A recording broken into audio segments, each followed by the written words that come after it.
Cara, você ficou sabendo disso? Há poucos dias, sexta-feira, teve uma outra manifestação política também. Pessoas, quase 40 mil pessoas gritando a sua opinião política. E quase ninguém ficou sabendo. E o pior, aconteceu na Globo ao vivo. Você não ficou sabendo? Tudo bem, é normal. Eu mesmo já não acompanho mais futebol. Já tem um tempo que eu não acompanho futebol. Mas nessa sexta-feira teve um jogo no estádio lá em Curitiba com, se eu não me engano, 37 mil pessoas. Deixa eu confirmar aqui, vamos ver. Brasil e Equador, pelas eliminatórias da Copa do Mundo, quebrou o recorde de público do Couto Pereira em 2024, nessa sexta-feira. Ao todo, 36,9 mil torcedores estiveram no estádio. Até então, o maior público do Couto era o da partida de Grêmio Estudiantes pela Libertadores, com 32. Ou seja, recorde de público no estádio para ver Brasil contra Equador. Maravilha, tudo bem.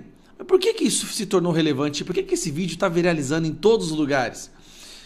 Porque foi uma manifestação antes da 7 de setembro, mas com um cunho muito parecido.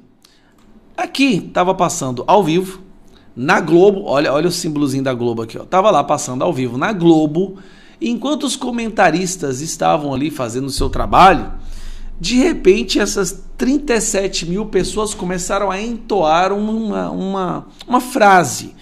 Vê se você consegue escutar essa frase deles. Presta, aumenta o volume, vamos lá. Postura do André, né? O André sustenta ali a cabeça de área, né? A antiga cabeça de área, e ele libera um pouco mais os dois meias do Brasil para ajudar os pontas e também os laterais. Ana, enquanto você falava da nossa seleção, o Félix Torres ele trocou a camisa. Assim. O Félix Torres caído no campo, ele causa uma... É impressão minha ou eles estão falando: ei, Lula, vai tomar no cu? É isso mesmo? Coloca o ouvido bem perto do fone, me fala se é isso. Certa apreensão, né, Luiz, de alguns torcedores do Brasil, os torcedores do Corinthians, né, já que o time está na zona de rebaixamento. É isso mesmo que você ouviu. São 37 mil pessoas mandando um recado pro Lula. Postura do André, né? O André sustenta ali a cabeça de área, né? A antiga cabeça de área, e ele libera um pouco mais os dois meias do Brasil para ajudar os pontas e também os laterais. Ana, enquanto você falava da nossa seleção, o Félix Torres ele trocou a camisa. Assim. O Félix Torres caído no campo, ele causa... É, meus amigos, então você tem lá 37 mil pessoas assistindo o Jogo do Brasil e todas elas têm a mesma opinião política. Que curioso, né? Curioso como que esse cara ganhou as eleições, não é mesmo? Ninguém no desfile dele, todo mundo na Paulista. Tem um jogo de futebol do Brasil, todo mundo faz questão de mandar um recado pro Lula. Você se lembra lá no primeiro mandato Lula, quando o Lula entrava no estádio, todo mundo ovacionava, batia palmas? Será que o Lula teria coragem de entrar no estádio hoje em dia?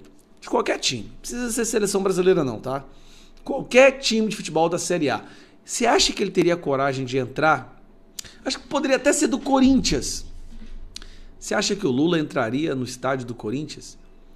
Como que pode um presidente ser tão rejeitado assim? Assim, sinceramente, eu acho que nem o Maduro é tão rejeitado na Venezuela quanto o Lula é no Brasil. E eu tô falando de um ditador que manda matar pessoas, que frauda as eleições. E, bom, a lista você já conhece. Ele bate nível a nível com o Maduro. Eu nunca vi um presidente tão sem povo. Eu nunca vi um presidente tão completamente sem o povo com ele.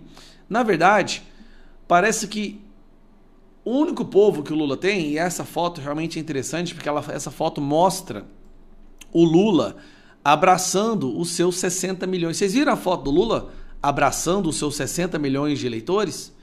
O Lula é um cara tão patriota, né, tão generoso, tão democrático, que ele fez questão de abraçar e agradecer todos os seus 60 milhões de eleitores. Em um abraço. Com um abraço, Lula agradeceu os seus 60 milhões de eleitores. Está aqui com você na foto o Lula e os seus 60 milhões de eleitores. É, pessoal, tá difícil, eu sei, mas não pode desistir, tem que continuar indo para as ruas, pressionando os senadores. O foco agora é pressionar os senadores. Se nós não pressionarmos os senadores, porque somente os senadores podem fazer com que esse outro paspalho aqui, ó. É coisa horrorosa. Essa foto me dá uma ânsia de vômito. Nossa! Somente pressionando os senadores a gente vai fazer com que esse covarde aqui tome uma ação. Opa, não é isso não. Tome uma ação contra esse ditador daqui. O Brasil está nas mãos das piores pessoas que já caminharam no nosso território. Mas nós vamos verter isso aí. Nós vamos mudar isso aí. Nós vamos vencer no final. Custe o que custar. Um abraço.